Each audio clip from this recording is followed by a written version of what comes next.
आणि मराठा समाजाचे मुख्यमंत्री असताना मराठ्यांचा आरक्षणाचा विषय निघाला नाही. मात्र 2014 नंतर हा मराठ्यांचा आंदोलन कसा काय उभा झाला हे आम्ही ओबीसी बांधवांनी लक्षात घेतलं पाहिजे. हे मंचावरील सर्व मान्यवरांना माझी विनंती आहे की 2014 नंतरच मराठ्यांचा आरक्षणाचा विषय पुढे कसा काय येतो. मधल्या 2.5 वर्षाच्या काळामध्ये वेगळी सरकार होती, त्या 2.5 वर्षाच्या काळामध्ये मराठ्यांचं आरक्षण निघालं नाही.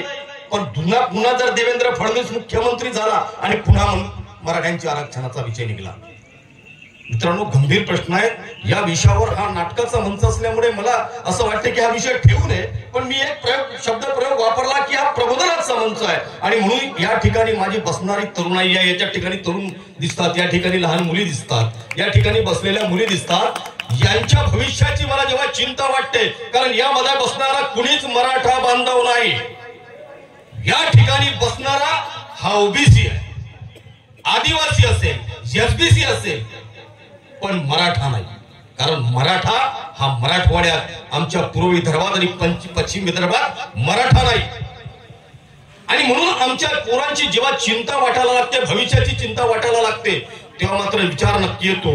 कारण आताच एक विषय कोणी सांगितलं की गायकवाड हा नाव, गायकवाड हा विविध जातीमध्ये आहे, विविध जातीमध्ये आहे.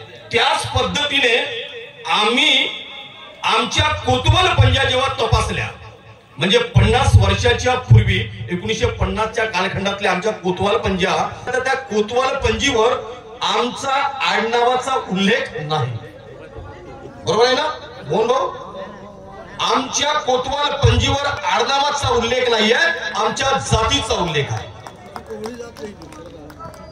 म्हणजे मी प्रशांत पुंडलिकराव वाघरे, माझ्या वडिलाचं नाव पुंडलिकराव, माझ्या आज्याचं नाव यादवराव आणि यादवरावच्या वडिलाचं नागोजी.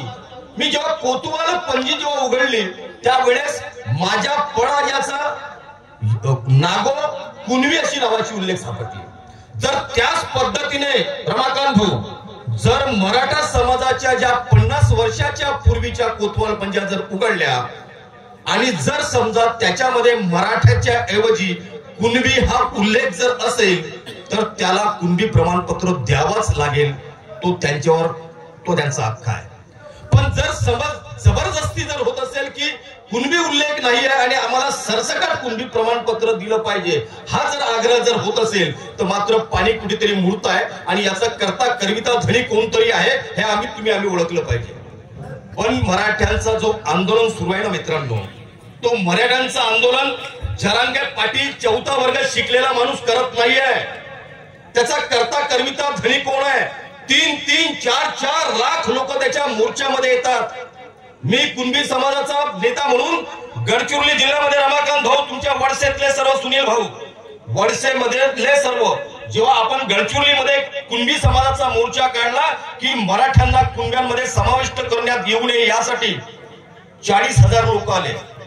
पण 40,000 लोक जमण्याकरता 20 लाख रुपयाचा खर्च आला. आता 20 लाख रुपये कुठून भरायचे हा प्रश्न निर्माण झाला आमच्या समोर. आता या जरांगेच्या मोर्चामध्ये 2.5 लाख, 3-3 लाख, 4-4 लाख, 25 क्विंटल फुलांचा वर्षाव होती. 25 जेसीबी मधून 25 क्विंटल फुलाचा वर्षाव 25 जेसीबी मधून 200, 300 गाड्यांचा ताफा. ती कोणती BMW सारख्या गाडीमध्ये तो बसतो. 500 गाड्यांचा ताफा. मला सांगा इतके लोक कुठून येत असतील, ह्याचा पैसा कुठून येत असेल, हे तुम्ही आम्ही माझ्या ओबीसीच्या पोरांनी, माझ्या भगिनींनी ओळखलं पाहिजे. जरांगेला सरकार घाबरत नाही, लक्षात ठेवा. पण जरांगेच्या मोर्चामध्ये जे 50, 2-2, 3-3 लाख लोक जे येतात ना, त्या लोकांना घाबरते.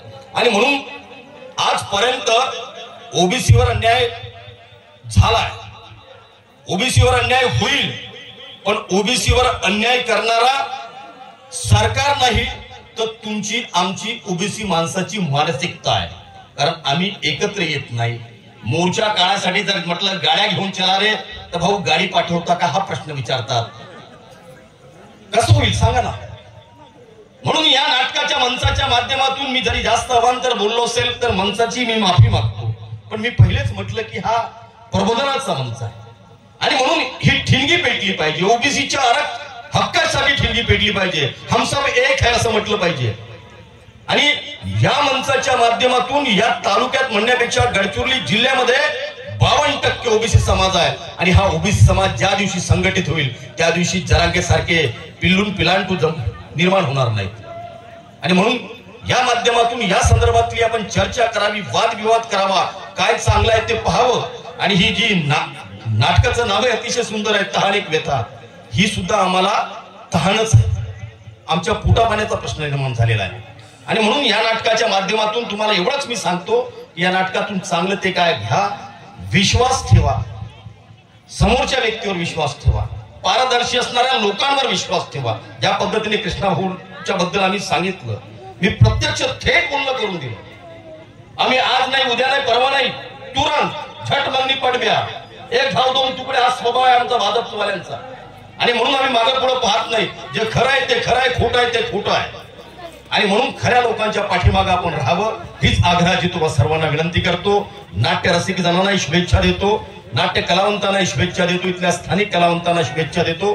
जास्त काही जर बोललो असेल तर एक लहान भाऊ म्हणून मला माफ करावं. धन्यवाद.